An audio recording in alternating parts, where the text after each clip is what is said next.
ये तस्वीर आई है, इसका विमोचन किया मतलब इसका अनावरण किया गया भारत के गृह मंत्री और संघ प्रमुख के द्वारा। वो अस्पताल बनवाया उसने गोविंद वल्लभ पंत के नाम से, जिस गोविंद वल्लभ पंत का काला पानी से कोई लेना देना नहीं था। अपने जिंदगी में 1 घंटे के लिए काला पानी नहीं किया। तो केवल इतना इनको याद दिला दे कि हिंदू महासभा किसी आरएसएस वाले ने नहीं बनाई थी, किसी संघी ने नहीं बनाई थी। हिंदू महासभा का गठन काशी हिंदू विश्वविद्यालय में 1916 में पंडित मदन मोहन मालवीय ने किया था। लेकिन आज जब भारत की पवित्र भूमि सेलुलर और उसके साथ संघ प्रमुख की पवित्रता की है, जो संघ को गाली देने वाले इन सबको मतलब जूता फिर से बजाया है। 78 साल बाद वीर सावरकर को न्याय मिला है। सही मायने में भारत रत्न थे। इतने सारे हमारे नायक पैदा कर लिए, कोई चाचा बन गया, कोई बाप बन गया, कोई आधुनिक भारत का निर्माता बन गया, लेकिन सही मायने में जो नायक था उसे इस देश ने खलनायक बनाया। मैं कभी कभी सोचता हूं तो सिहर उठता हूं। सोचिए आप और हम किसी काम के लिए कई बार सोचते कि हमने ऐसा किया, और कोई यदि 4 बार कुछ निगेटिव बोल देता है तो गुस्सा आ जाता है। जिस व्यक्ति ने अपनी जिंदगी को तपा दिया काल कोठरी में, काला पानी में, उस आदमी को इतिहास से ही मिटा दिया गया। आज जब पोर्ट ब्लेयर में विशाल मूर्ति का आवरण हुआ, तब इस देश को ये लगा कि सचमुच ये क्या कुछ हुआ है। मुझे लगता है कि एक-एक तस्वीर जो है इस देश को देखनी चाहिए। आज सबसे खरी बात, इनके जले पर जो है ना नमक छिड़क दिया कि वहां पर देश के गृह मंत्री थे और गृह मंत्री के साथ संघ प्रमुख थे। ये तस्वीर आई है, इसका विमोचन किया मतलब इसका अनावरण किया गया भारत के गृह मंत्री और संघ प्रमुख के द्वारा। संसद में एक दिन पहले ये कहना कि इस देश का प्रधानमंत्री जो है वो स्वयंसेवक है, मैं गृह मंत्री स्वयंसेवक हूं, उसके 2 दिन बाद ये फ्रेम देश को देना। मैंने ये वीडियो भी डाला, जरा वो भी देखते हैं। ये सावरकर की प्रतिमा संभवतः 20 फुट की प्रतिमा है, 20-22 फुट की प्रतिमा है। ये आज स्थापित की गई है पोर्ट ब्लेयर, जो एक तरह से अंडमान निकोबार का सबसे राजधानी कह लीजिए या प्राइम प्लेस है, वहां पर स्थापना हुई है आज सावरकर की इस प्रतिमा की। लेकिन मैं क्यों कह रहा हूँ कि 78 साल बाद, आजादी के 78 साल बाद पहली बार न्याय मिला है वीर सावरकर को। मनीष जी, इस कांग्रेस के पाप दर्शक जरा आप सुनेंगे, आप चौंकेंगे कितने पापी किस्म के हैं ये कांग्रेसी। ये यहाँ ये वीडियो देखिए। भाइयों और बहनों, इस पवित्र साक्षी के अनावरण के हम सब साक्षी होने जा रहे हैं। परम पूजनीय सरसंघ चालक जी, राष्ट्रीय स्वयंसेवक संघ डॉक्टर मोहन जी भागवत, माननीय अमित शाह जी, गृह एवं सहकारिता मंत्री भारत सरकार, द्वीपों के उपराज्यपाल एडमिरल श्री डी.के. जोशी जी, श्री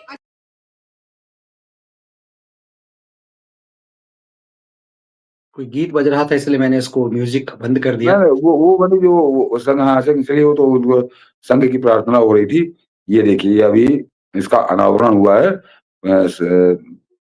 वीर सावरकर की प्रतिमा का, और इसमें गृह मंत्री और सरसंघ चालक दोनों जने साथ हैं और उनके साथ सामने हुआ। जरा कितनी भव्य प्रतिमा है, इसको जरा समझिए। दर्शकों को कहूंगा कि सावरकर के साथ क्यों आज न्याय हुआ है, ये अभी बताऊंगा। आप सुनेंगे तो आप चौंकेंगे। ये प्रतिमा है, ये हटा, और ये अमित शाह ने इसका उद्घाटन किया इस प्रतिमा का। लेकिन अब मनीष जी जरा बगल वाली फोटो दिखा दीजिए 2 ठो, और मैं बताऊंगा, फिर उससे दर्शकों को समझ में आएगा कि खेल क्या है पूरा। ये मनीष जी, हाँ पहले इसको ऊपर वाली, ये जो है ये ओरिजिनल जो सेल्यूलर जेल थी, इसमें 7 बैरिकेड थी। 7 बैरिकेड, आपको ये मॉडल रखा है तो अब तो तब तो उसकी तो कोई फोटो भी नहीं है। ये 7 बैरिकेड इस तरह की थी सेल्यूलर जेल में। और 1943 में जब आजाद हिंद फौज ने हमला किया अंग्रेजों के ऊपर, तो उस हमले में 2 बैरिकेड टूट गई थी, 5 बची थी 1947 तक। नीचे आ जाइए मनीष जी, नीचे 5 बैरिकेड हैं, नीचे की जो 5 बैरिकेड हैं ये देखिए, तब ये 5 बैरिकेड बची थी। ये 1947 में सेलुलर जेल था जो 5 बैरिकेड थी।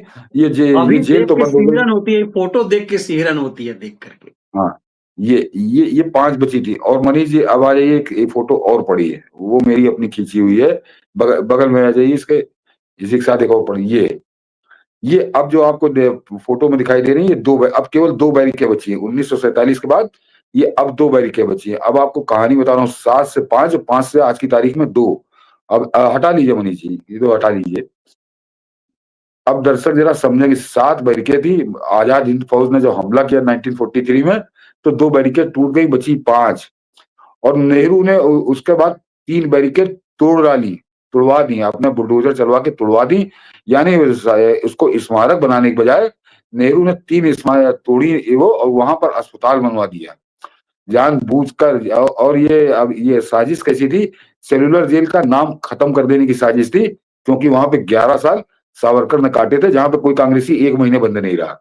कोई कांग्रेसी 1 महीने बंद नहीं रहा, जहां पे 11 साल सावरकर ने काटे थे। तो सावरकर का नाम मिटाने की साजिश के तहत वो पहले 3 गिराई, और उसके बाद 2 बैरिकेड जो बची थी उनको भी गिराने के लिए तैयार था। लेकिन उस समय सचिन नाथ बख्शी, स्वयं सावरकर और बहुत से ऐसे क्रांतिकारी जिंदा थे जिन्होंने सेलुलर जेल में समय काटा था। तो वो जब विरोध करने लगे तो गिरा नहीं पाया नेहरू, वो गिरा नहीं पाया। 2 ये बैरिकेड बची जो आज भी वहां पे मौजूद हैं।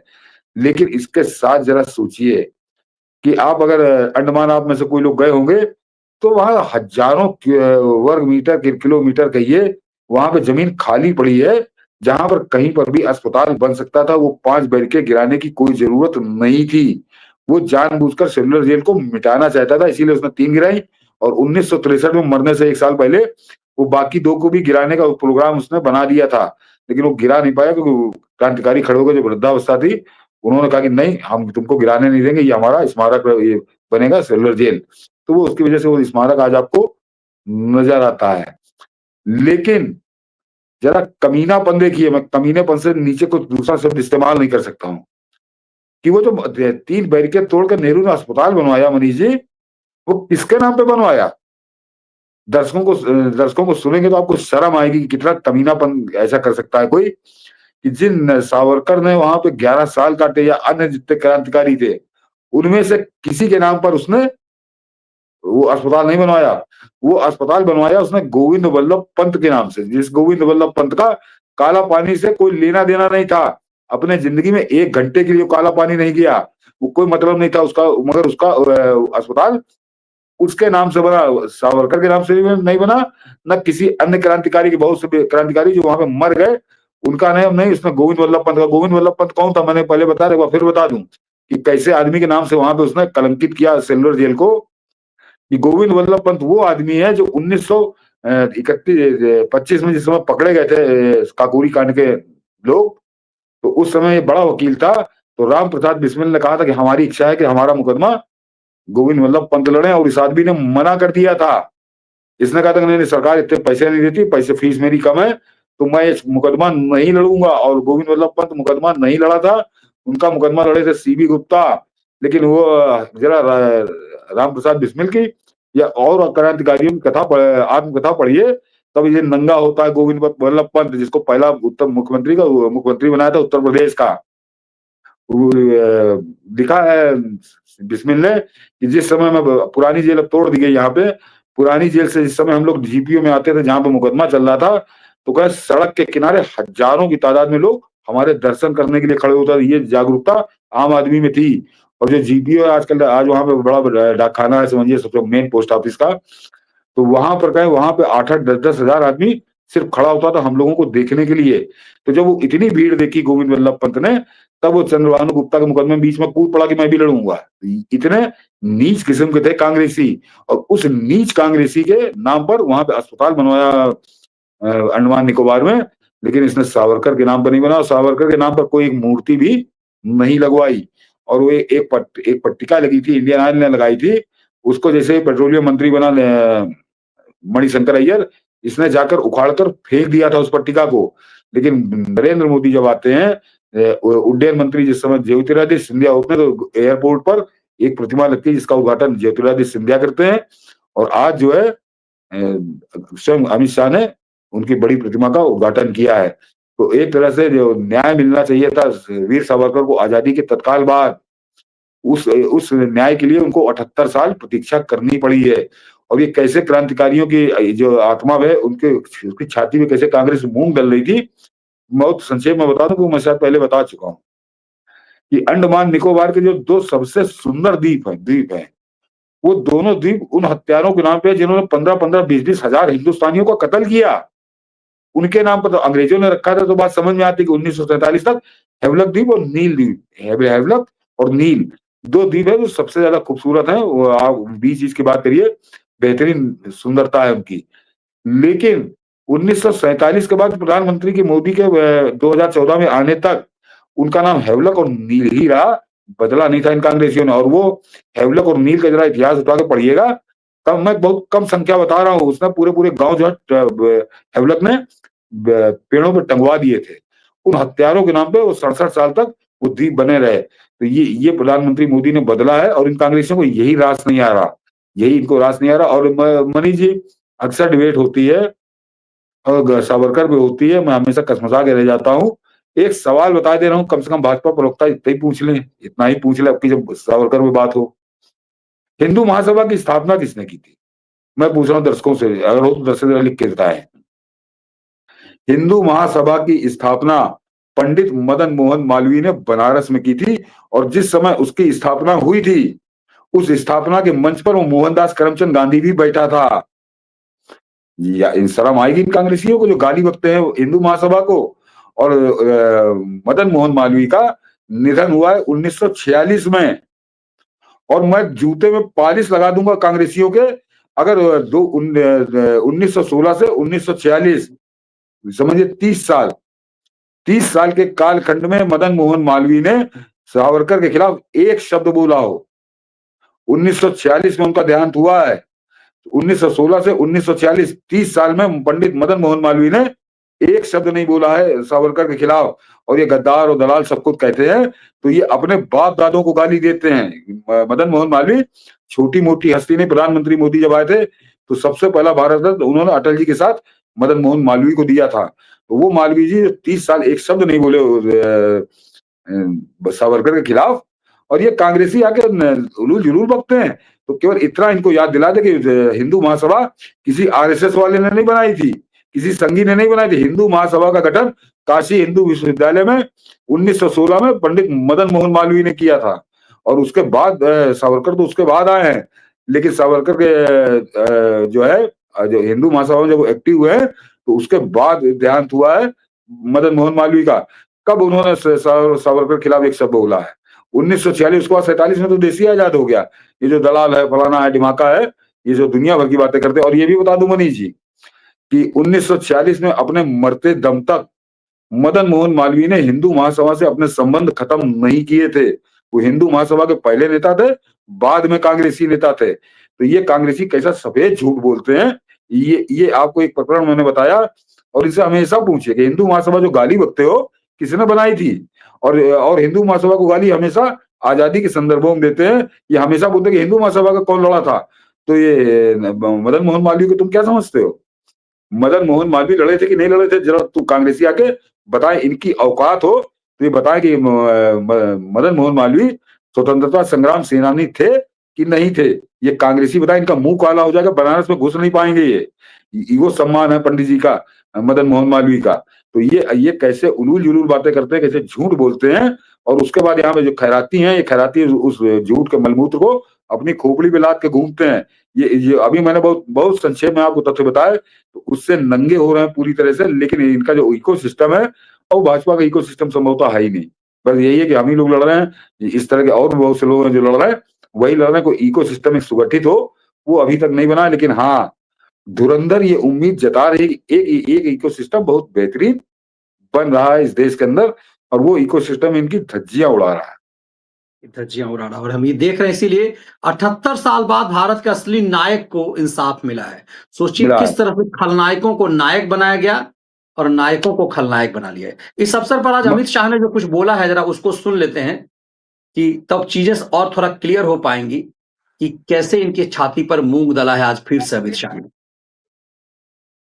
एक प्रकार से असंख्य स्वतंत्रता सेनानियों के तप, त्याग, समर्पण और अक्षुण्ण राष्ट्र भक्ति के योग से बनी हुई तपोभूमि है। यहीं पर अनेक लोगों ने अपने जीवन की आहुति भी दी है। यहां पर अनेक स्वतंत्रता सेनानी, मैं बहुत डिटेल सेल्युलर जेल के रिकॉर्ड का स्टडी किया हूं। 2 ही प्रांत ऐसे हैं जहां से यहां स्वतंत्र सेनानियों को फांसी नहीं मिली है।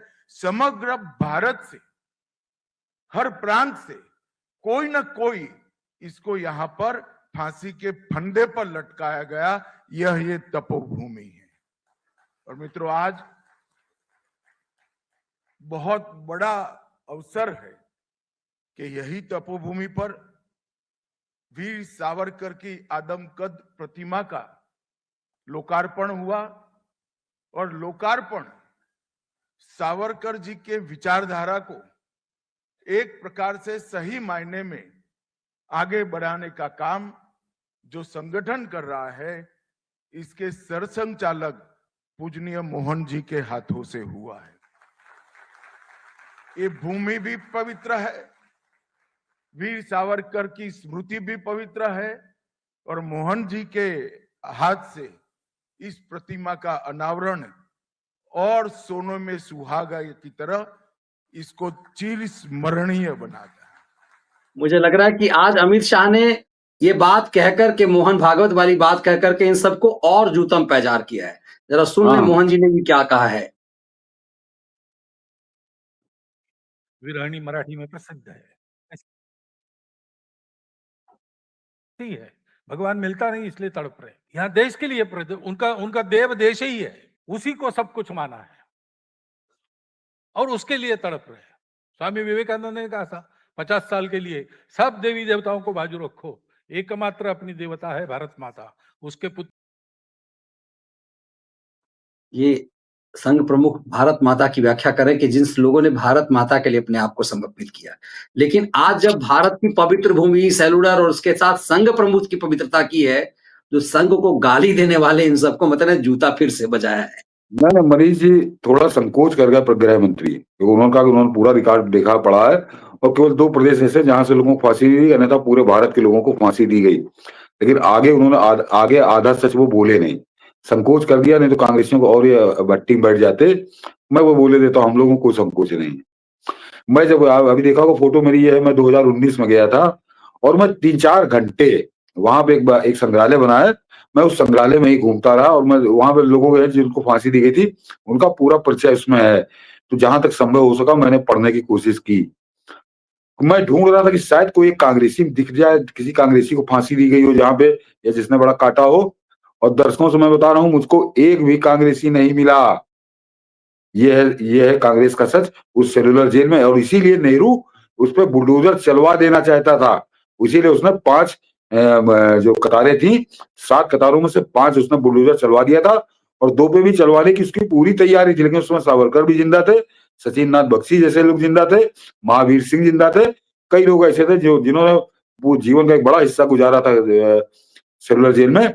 इस वजह से ये नहीं हो पाया। और मनीष जी एक और बता दूं आपको कि ये सेलुलर जेल जो राष्ट्रीय स्मारक घोषित हुआ है, ये 1947 के 22 साल बाद, ये इन कांग्रेसियों को याद नहीं आई थी। 1969 में ये राष्ट्रीय स्मारक घोषित हुआ, लेकिन घोषित हुआ था और वैसे ही कूड़ा कबाड़ पड़ा हुआ था। इसका उद्धार जो हुआ है, जो सरकार बनी है जनता पार्टी की, मोरारजी देसाई बने, तब इसका उद्घाटन ठीक से इसका निर्माण हुआ और ठीक से ये बनाया गया। अन्यथा घोषणा करके कांग्रेसी चुपचाप बैठ गए, क्योंकि कांग्रेसियों का सच बता रही थी सेलुलर जेल, कांग्रेसियों के कारनामे, कांग्रेसियों की करतूत बता रही थी।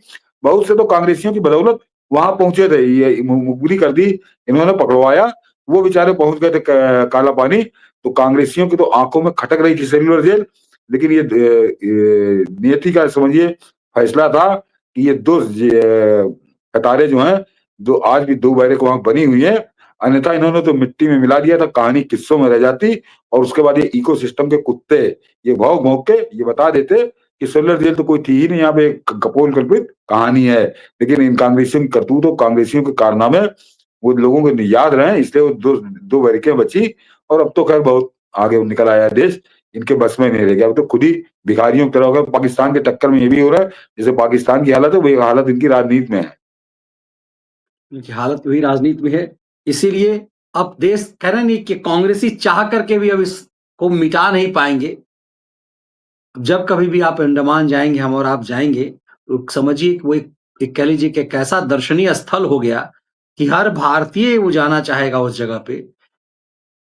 अरे मनीष जी, अर्थतंत्र का एक बड़ा केंद्र भी हो गया वो अब।